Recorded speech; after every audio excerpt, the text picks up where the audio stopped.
אנחנו נמות anyway. אז למה להיות חרדי מזה?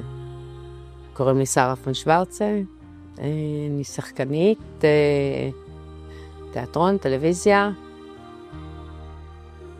הימים שהובילו לזה פחות או יותר, זאת אומרת, הרגשתי מוזר, היה לי תחושות פיזיות מוזרות בגוף, היה לי מין כמו פעימה מוקדמת בלב, שזכרתי את זה מהילדות. הייתי בחזרות למחזה שאני נורא נורא נורא נורא מחוברת אליו, ורציתי נורא לעשות אותו, ועשיתי אותו בתנאים בלתי אפשריים, והלכתי לחזרה, וזו סצנה כזאת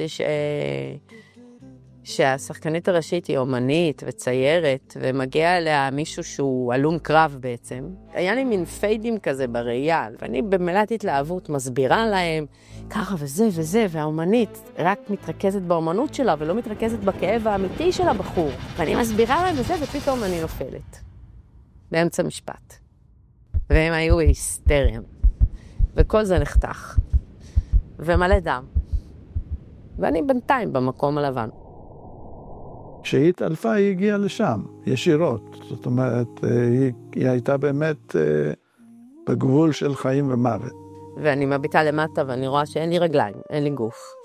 וכזה בשלווה מוחלטת, אני מתה. כמו כזה, הכרת עובדה. אוקיי, אז איפה אני נמצאת? יש את העניין הזה של ללכת אל האור או ללכת למקום הלבן, שמפי הניסיונות שלי והעבודות שאני עשיתי בתחום הזה, זה איזשהו מקום מעבר לעולם הבא. היה שם המון אופציות.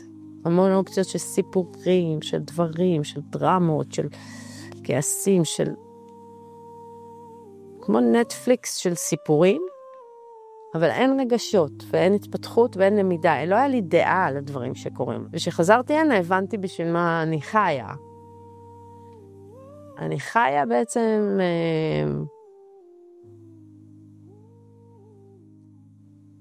כדי לחוות דברים, כי למעלה אתה לא חווה. אתה לא מרגיש אותם. אז בעצם באנו לפה לסבול, לצחוק, לשמוח, כאילו באנו בשביל הדבר הזה שאנחנו מתלוננים עליו רוב הזמן.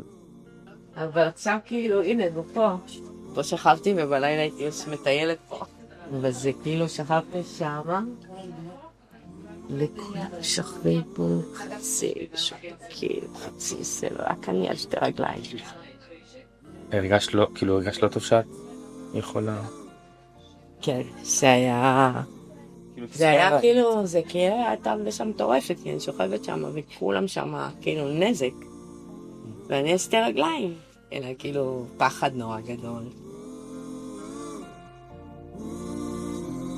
עוד של דבר, מי שעובר חוויה כזאת, בגלל שהייתה ירידת דופק משמעותית, או להפסקת דופק לזמן קצר, ואיכשהו הגוף חזר לתפקד. אז בזמן הזה אין זרימת דם למוח, ואנשים מספרים חוויות דומות למה שאת תיארת. לא לכל דבר יש הסבר, אבל מה שכן קורה, הגוף שופך הרבה נוירוטרנסמיטרים כדי לנסות להכתב את המוח, אדרנלין מופרש. אז אם זה באזורים אחוריים של המוח, אזורי ראייה, זה יכול לעשות כל מיני תחושות של ראייה של לבן, או תמונות מסוימות, או דברים כאלה. ההוא עם המעיים, קוראים לו ניסן, בחור מקסים, ומוכשר בטירוף. יש לו קול מאוד מיוחד, והוא היה מאוד מיואש כנראה. הוא הגיע לגבוהים שלו. וזה היה שרה, ובום, התעוררתי.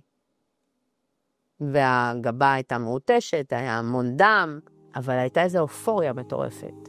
הגוף משחרר הרבה נוירוטרנסמיטרים, שחלקם יש לנו בדם אנדורפינים, שזה כמו אופיאטים טבעיים שהגוף מייצר. כמו סום של סמים, שהגוף יודע לייצר אותם, להפריש אותם ביולוגיים, וברגע שחווים דבר כזה ומופרשים הרבה חומרים, זה יכול להיות איזשהו שיכוך כאב ככה רציני. ממש. אני הרגשתי את הכאבים של הנפילה, הרגשתי רק בלילה. היה לנו הרבה אובדן ואני יכולה להגיד בשקט, ממש בלב שלם לאנשים, שנגיד אנשים קרובים להם מתו, שלא כאב להם. אני קיבלתי מכות כחולות בכל הגוף, לא הרגשתי שום דבר מכל זה. אז אני כן יכולה להגיד יחסית בלב שלהם לאנשים שדואגים ליקירים שלהם, שבשלב מסוים יש מנגנון מדהים, ושהם לא סבלו. במיון צחקו עליי. חוץ מלתפור אותי, לא עשו כלום. ובכיתי לו בסוף. אז הוא אמר לי, סלחי לקרדיולוג, אם יש הזיה כזאת, מבחינה רפואית, אז זה סימן שיש מצוקה. וככה גיליתי בכלל את המפרצת. מפרצת זה, כמו שתיארנו פה, חולשה בדופן של העורק. כמו בלון כזה. כמו בלון על העורק. זה לא צריך להיות. אצל מישהו אחר אין את זה. ועם הזמן המפרצת יכולה לגדול ולהיות יותר ויותר גדולה. אוקיי? והאזור הזה הוא אזור מועד לשפריץ דם, להתפוצצות. אז זה האזור שאתה הכי מפחד ממנו. ואתה רוצה שהוא יהיה סגור. זה עורק שהוא קטן. זה דברים קטנים יחסית. זה עורק של 3 מילימטר. וואו. וזאת המפרצת כאן. והיה לי הרבה חוסר שקט. היפראקטיבית, כאילו, בצורה מטורפת. שזה גם הוביל אותי מאוד מאוד רחוק, אתה יודע? עשיתי מלא דברים. אבל לא היה לי רגע שקט. משנה 3 שעות, 4 שעות בלילה. אז בעצם כל זה השתנה. אני חוויתי שינוי אישיותי גדול מאוד. אין לי קלסטרופוביה.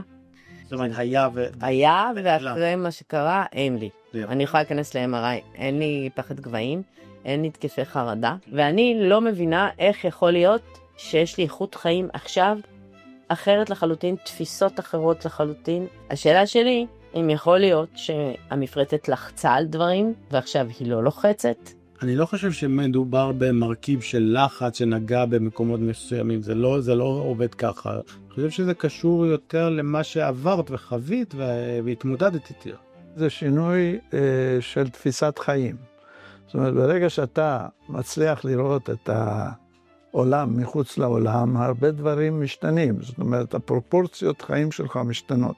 כשאנשים מגיעים למקום הלבן הזה, יש להם פרספקטיבה אחרת על חיים ומוות. יש להם פרספקטיבה אחרת על העולם.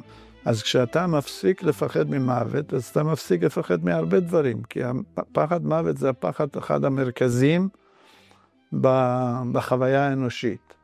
אני באמת מתייחסת לחיים אחרת, זאת אומרת, זה שאני פה יושבת עכשיו, זה לא מובן מאליו בעיניים, כי יש לי פה משהו שהוא כמו פצצה, שיכול...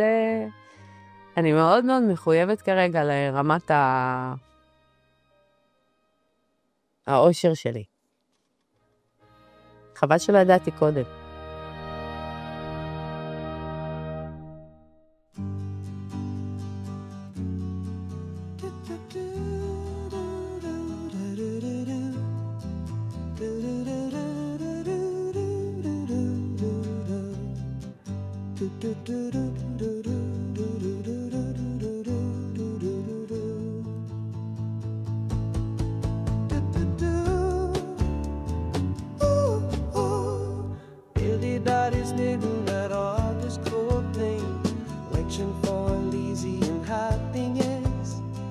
אמא שלי גם אומרת, את לא צריכה לדבר, את ממש לא צריכה לדבר על זה.